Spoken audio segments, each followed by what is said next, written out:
But 7 is one of the most common numbers that we find in the Bible. It typically means completeness or totality. And I'm sure when we think about 7, we often will immediately think about the 7 days of creation. That on the seventh day, God completed the work God had done and rested. That seventh day is part of the creative process. In Genesis, we read about 70 nations, which is meant to signify all the nations of the earth. And in the Old Testament, 7 is most prevalent in the book of Numbers. All puns intended. And at the beginning of Numbers, a census is taken of the complete or full population of Israel.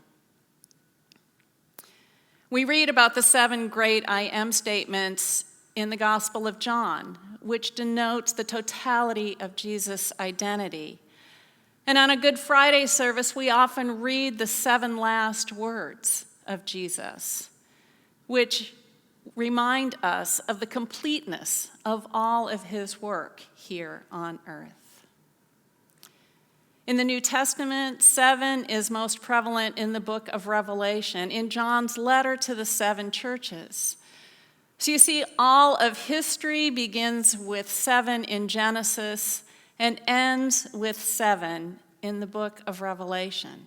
Peter comes to Jesus and says, "Lord, if another member of the church sins against me, how often should I forgive?